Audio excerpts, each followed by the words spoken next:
Well, it's the end of March, and that means it's the end of Women's History Month. But also, for the legislature, it means that we're going back into reconvened session for the legislature to take up items vetoed by the governor.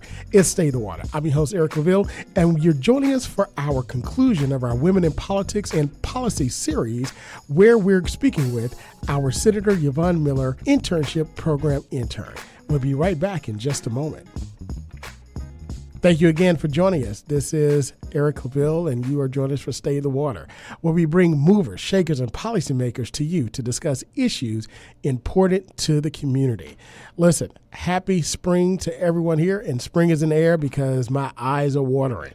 The pollen is kicking up, so we want you to, as always, remain safe and healthy while you're out there, and make sure you enjoy this beautiful weather we have in Hampton Roads. Again, one of the most beautiful, if not the most beautiful region in the country. You can go to the beach, to the mountains, and everywhere in between, all within Hampton Roads, just a few miles above us. So enjoy this great place that we love to call God's country, and as God winks on this part of our Commonwealth. Well, as I mentioned before, those of you that listen to the show, you join us. This is a very important time for us in this show because we cover the legislature, the Richmond, Hill, everything happening from there, all impacts all across the Commonwealth. And of course, we know that this was a short session and the session ended. And just this past week on the 24th, the governor had his last ability to act on legislation. The last ability to act, and he vetoed, and he gave budget amendments and all that good stuff. Now, on this week coming up, April 2nd, is the reconvened session for the legislature. The General Assembly, all delegates and senators will now converge back on Richmond in order to take up bills that were vetoed and budget amendments that were passed, that were provided by the governor to try to overturn it. And of course, it's a whole process, and they need the votes to do it as a whole body, 2/3 to overturn anything. But at the end of the day, we're going to see what happens, and we know one thing: our democracy still works. And that's very important, especially in this time today where many are questioning, on the national level, does our democracy still work? But I'm here to tell you that it does. And it does because of you, the voters, the listeners, the participants, the advocates, and the like. It works because of your engagement only. And speaking of it working and engagement only, I thought it'd be fitting we close out this month talking with the youth, who we're calling not the future, but the now. As a matter of fact, we have with us the other intern for the inaugural Senator Yvonne Miller Internship Program, none other than a senior here at the North State University. They call him Mr. NSU, none other than Mr. Janari Kanye Davis. Janari, how are you this morning? Doing good today. It's always good to be here. Absolutely. Absolutely. Look, when I carried around when they call you Mr. NSU, and we're going to get to the reason why they call you Mr. NSU, but it's good to have you this Sunday morning here on the show. As I mentioned, and before we go into the discussion about your time on the Hill and your thoughts with the internship program and just our discussion in general about the state of politics today, I want to give our listeners just another quick overview of why this program and why it came about. Senator Yvonne Miller is an NSU alum and retired professor who's passed away, but she made history by being the first African-American woman to serve in the House of Delegates in the Commonwealth of Virginia and also the Senate here in Virginia. Now, keep in mind, in the 400-year history of our institution, which is the Commonwealth of Virginia, at about 85 years before we got to that 400, there had been no African-American woman that has served both in the House and the Senate. Think about that. The House of Burgesses started in 1619, all the way up to her election in the Senate in the late 1990s. There was no woman that served in the Senate, but she stood alone, and she was the first one to do it. And it was a Spartan that did it.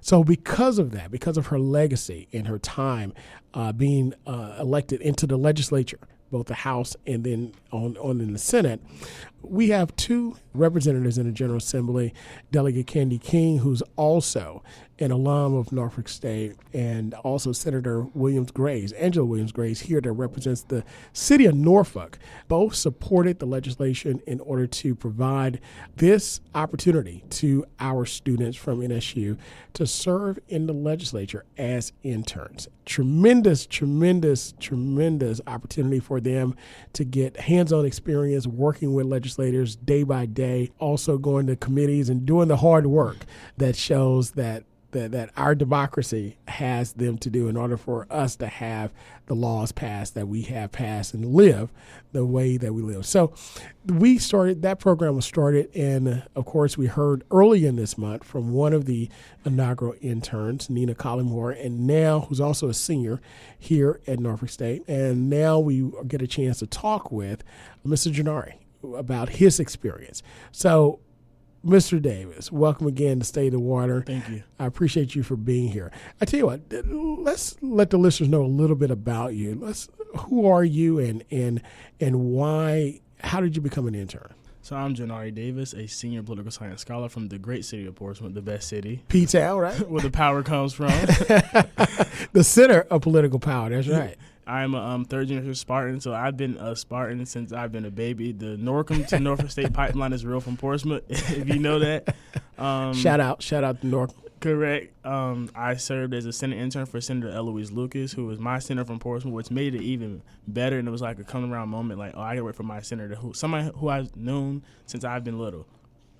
Awesome. And you mentioned that, coming from P-Town. And let me tell you, since I've, in the last almost decade, I've come to know P-Town and the people from P-Town and the pride that people from P-Town have. And it's something about the grit and the grind. Portsmouth politics is real. That people there have. Mm-hmm. And you bring it into everything that you do, whether it be school, whether it be into your job, whether it be in the corporate. And more specifically, we're talking today into politics. Correct. So let me tell you, when you talk about P-Town, Delegate Mr. Speaker Dunn Scott and the President Pro Tem of the Senate, Senator Louise Lucas, they run it. Right? Correct. And when we say they run it, they handle business. Of course, respecting everyone, respecting the process, but they handle business, and we're proud to have them as our leaders. So when you talk about Portsmouth, when you talk about what you're doing, why did you decide to become an intern? So my real start in politics, many people don't know this, I was on the school board my senior year of high school.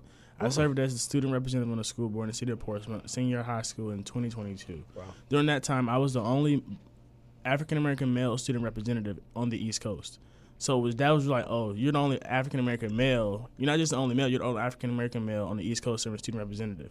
Also in the state of Virginia, there was no other African-American male serving student representative. In Hampton Roads, Portsmouth, Norfolk, Newport News, and Hampton only have student representatives. Wow. The smaller school districts, you would think Virginia Beach and Chesapeake will have one. Virginia Beach has over 64,000 students. They don't have not one student representative representing the students, which is, I found it kind of insane because myself representing 14,000 a lot. When you think about one person representing 64,000, that's like 3 times what I did. So I think just coming from Portsmouth, it's like people underestimate a Portsmouth male. They don't usually see, politics, especially my age. We have Vernon Tibbs on the city council. He's an upcoming political newcomer. We have Councilman DeAndre Barnes, who just recently finished his term. So it's people upcoming. But my age group, we have Jalen Drury, who is chaired the crime commission. So I think coming from Portsmouth, it motivates me. I want people to know I'm proud. Like, they know when I go somewhere, they know I'm from Portsmouth. They're going to make sure I know I'm from Portsmouth. They also got to make sure you're from NSU as well. Correct. And when we mention Mr. NSU, of course, those that listen to the show, that I work in politics and policy, and I'm on the Hill all the time.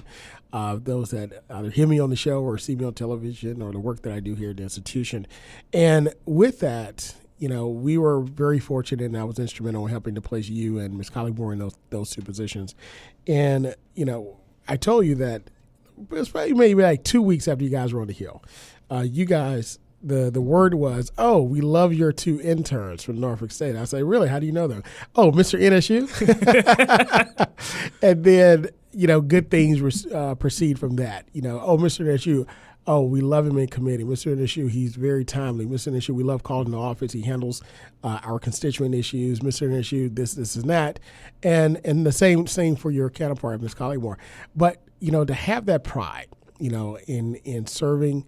And I think that start that you mentioned in serving on the school board, how do you think that helped to prepare you for what you saw on the collegiate level, and more specifically, when you got on the Hill and saw it happen in real time? So my first political moment on the school board was, I remember my first, I guess, policy. I went to a middle school with uniforms. We're the only middle school in the city that had uniforms. Wow. So the seventh graders had to wear khaki and yellow khaki pants, yellow polo shirts.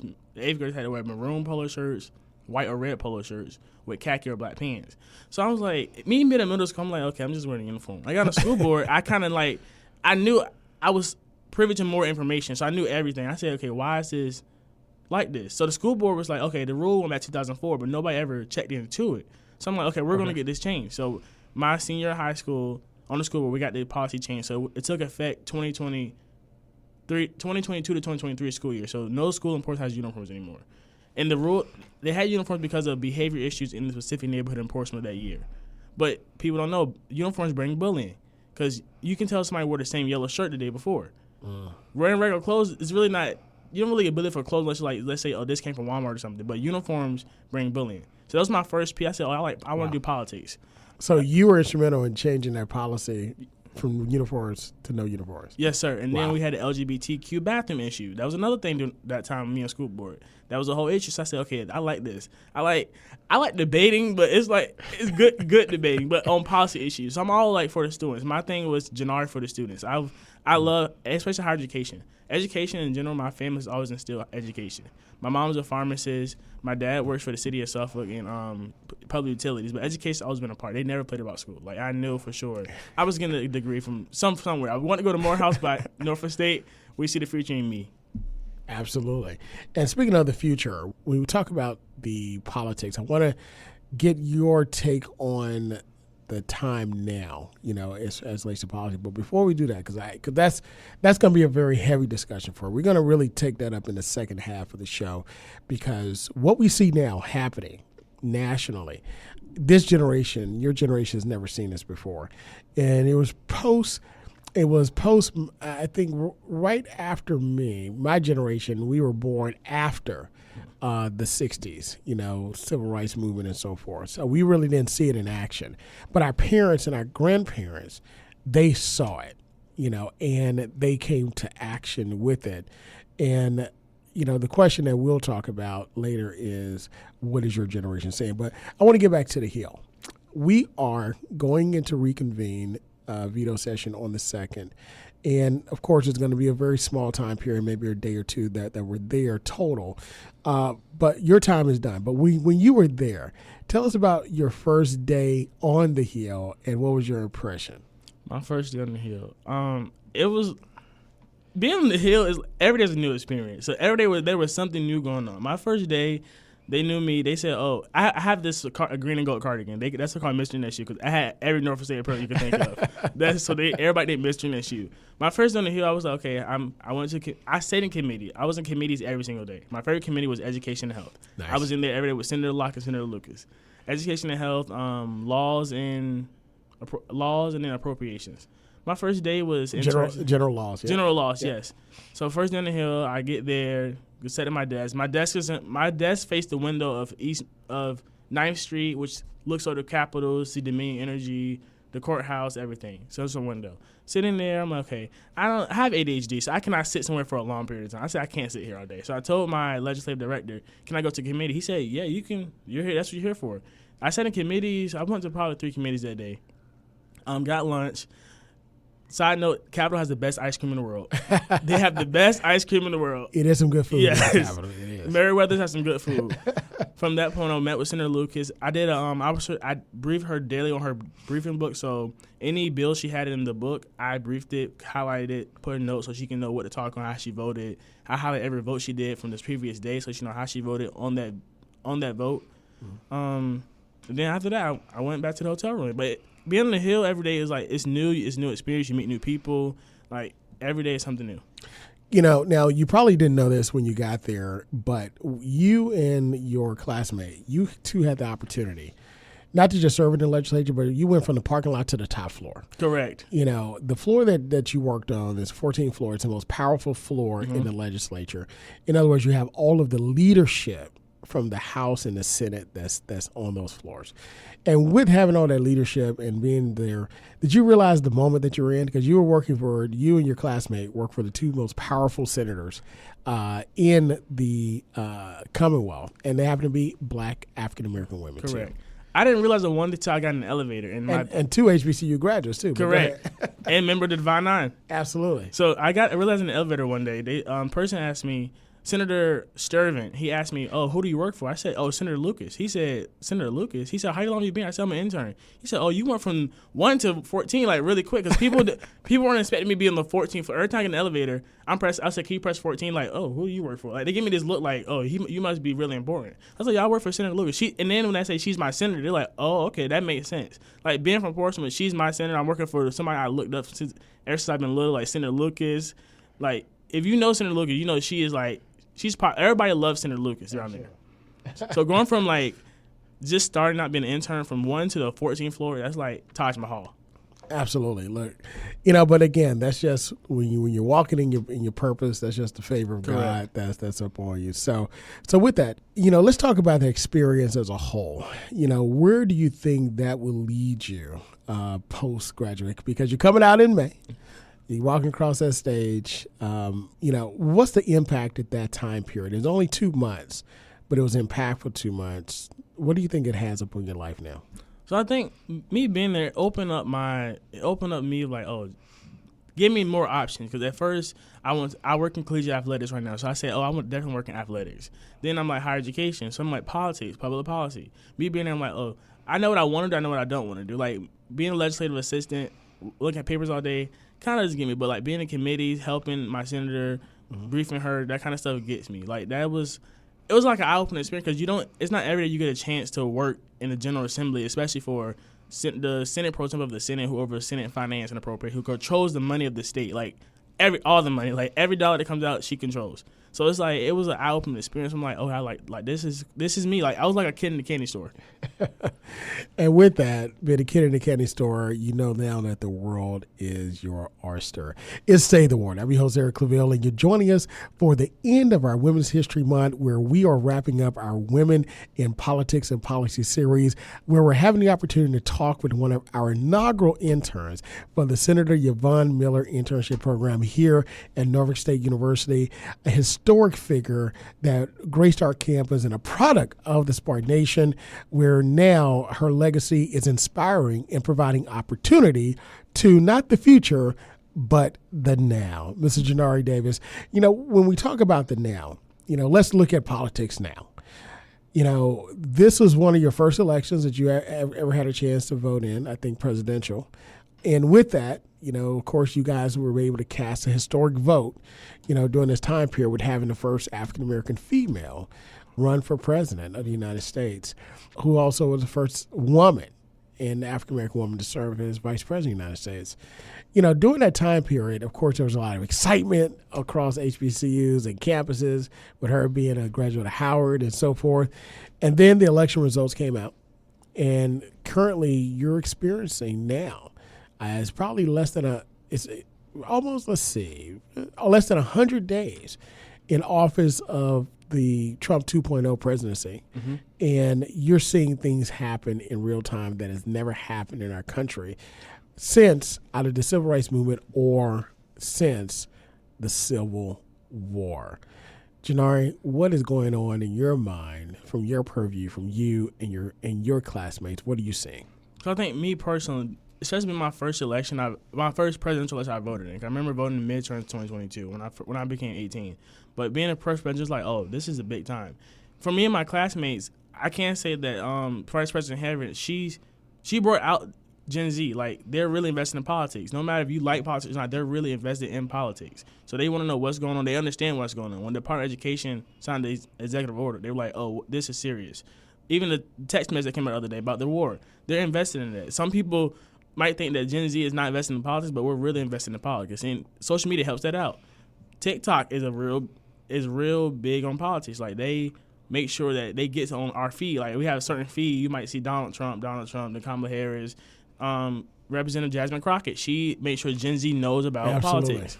So I think right now, like, Gen Z is really informed politics. It's going to make more people get into politics. No matter what you're passionate for, you can be passionate for education, health, gun rights, things of that nature. But Gen Z is really investing in politics. I think that we are really going to we're taking up the world anyway, because we're growing up, but we're really going to be in politics. Now, when you say that Gen Z is engaged, when we take a look at the youth vote, the statistic didn't show that the youth voted as high as they would have voted. Well, they did vote during the time of Barack Obama or even his reelection. And then you saw some persons, even males, African-American males, vote for, the current president. Mm-hmm. What do you think was at play there?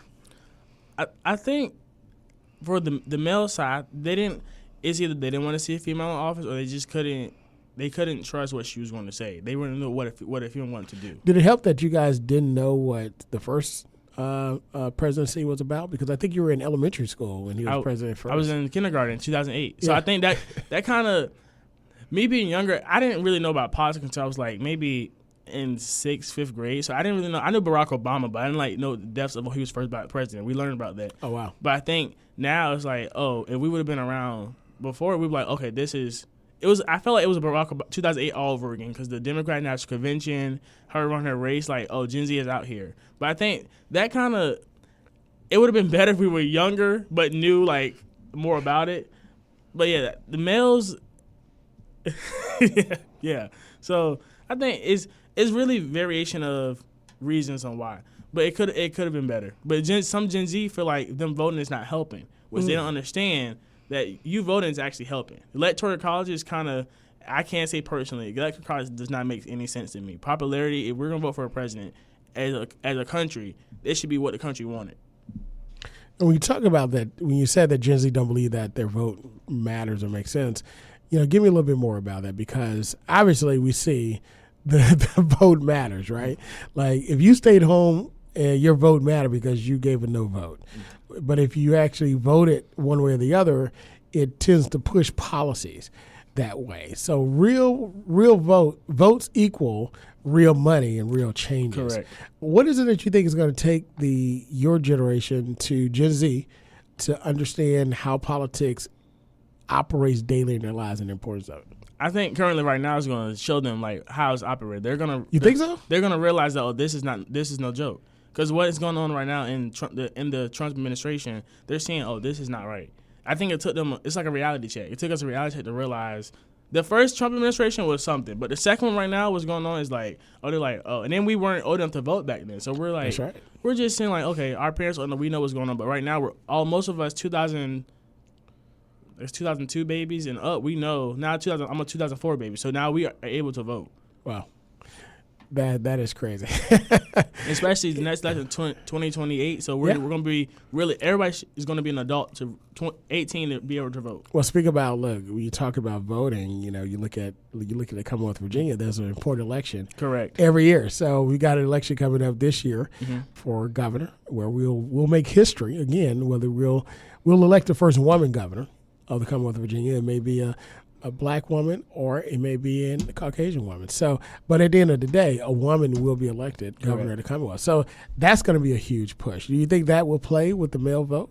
I think that's going to be interesting, because most people assume when you're Democratic, you're African American, but it's up to you. But they don't. I guess I would have to say that in order for each candidate, they have to reach out to especially Gen Z and the men. Those are the two main ones. We know that women are the most likely. They're going to vote no matter what. But the men and the Gen Z is going to really who each candidate have to reach out to. Ms. Abigail Spanberg, if she wants Gen Z, she have to actually reach out and reach out to the Gen Z. Looking to governor Winsome Sears, she have to reach out to Gen Z if she wants that vote. Wow. Reaching out. And when you say reach out, what do you think that they have to do to reach Gen Z? Social media is going to be the biggest thing. Social media is going to be the thing they have to reach out, get on their timeline feeds, sponsorship ads, radio, because we listen to music, we listen to Apple Music, we listen to Pandora, we watch TikTok, Instagram, sponsored posts, things of that nature. Wow. So let's let's move a little bit faster because I think we have like 5 minutes left because I really want to get your take on this. What is it going to take, or what are your thoughts? You say you served on the school board as a student representative. You're a political science major. You're engaged in politics. You worked on the Hill, and you've seen policy change because you actually changed it. What would you do? What would be the Janari Davis plan of political engagement for Gen Z and the Commonwealth of Virginia? I will tell them like it is, because one thing, I don't want to go to Gen Z saying, oh, this is how this is going to take place, but then it takes place another way. I want to go tell them how it is, how politics works, show them what policy is, how the voting system works. And I just think that the older generation is in politics, and they're thinking about the younger, but they're not actually thinking about us. But it takes more young political newcomers to come up and say, oh, we need this and that. Because sooner or later, these politicians older are not going to be here. They're not going to be here our whole entire life. But we're going to be for a long period of time. So I think we're upcoming next, but they have to listen to us, tell us what we want. So I think going to them saying, oh, this is for the young, we got to think about the future, not just for right now. Wow. So when you talk about here for a long time, you're graduating, and you're getting ready to go out into the workforce and work for the next 40 years. Correct. Minimum. It's going to fly by, trust Yes. me. but you're going to participate. What do you want to see your country do in the next 40 years? The next 40 years, that's a long time to think. The next 40 years, I want to say put education and probably the kids who's coming up first. I think education plays a big part. Just kids in general. Because we have 1-year-old, 2-year-olds, 3-year-olds now. They're going to be upcoming. We got to think about them. We can't just think about right now. So I think putting that first, and also just looking out for everybody else. That's all I can say. But my big thing is education and kids, healthcare. Healthcare is real. Healthcare, because we got to think about, even though that they might not be here for a long period of time, we got to think about our elders. Because healthcare, they need healthcare. You have to go to the doctor, pay for stuff, things of that nature. Wow. It's interesting you mentioned education, because the dismantling of the part of education is happening as we speak with the order from the president. Is there what do you think will happen with K through 12 or higher ed? What are your trepidations? So I think grants, for instance, in Portsmouth, we have all elementary schools Title I except for 2 elementary schools. So all of them have grant-funded positions for reading specialists and math specialists. So there is 13 elementary schools, so that's 11 elementary schools who Title I funding. The only 2 are in Churchland, which Churchland has a higher income of people. But all elementary schools are in kind of low-income areas. You might have students who have high incomes, but they're still in a low-income area. So I think, especially like Cardell Patillo said on the news last week, invite Glenn Youngkin and President Trump to come to these Title I schools in the school division all elementary schools are Title I, right. who receives grant funding for lunch, reading materials, computers, things of that nature. I think that needs to open up. So even in the city of Norfolk, they have a lot of Title I schools. But when you go to Virginia Beach and Chesapeake, you don't have that many Title I schools. You might have maybe 1 or 2, or maybe 1. Wow. So what holds the future for Mr. Davis, soon to be, or we say Mr. NSU, soon to be a graduate? You've had a lot of great experiences, as you just mentioned, and to hear the wealth of experience. I mean, you're as young as you are. You have now done more in politics and taken a look and actually changed policy more than 99% of the people in this Commonwealth and probably in the country as well. So, of course, you're one of our bright stars. What is next for you? So I'm currently looking to grad school. North Carolina Central is my top contender. Master in Public Administration, working in higher education or public policy. I fell in love with higher education. It could be collegiate athletics. That's where I started at when I got to Norfolk State under Dr. Melody Webb. Student Government Associate, serving as Chief of Staff, maybe Student Affairs. So most likely it would be public policy, higher education. So anything involving the public. I would even do city administration. So city manager is not the table for me in the future. So anything helping, I love helping people. But education is number 1 on my list. Absolutely. And what you've done so far, you've been a great help to your community in P-Town, the great city of Portsmouth, American City. And not only that, but also to your generation, Gen Z. So speaking with you, I know that Gen Z is in good hands and our country's in good hands as well. And for those of you that are listening, thank you so much for all that you do to listen to us as we bring movers, shakers, and policymakers to you to discuss important issues that impact your community. I'm Eric LaVille. Until next time, be good, be great, God bless, and we'll see you next week. Hi, I'm Carrie Washington, and you're listening to State of the Water with award-winning host Dr. Eric Claville.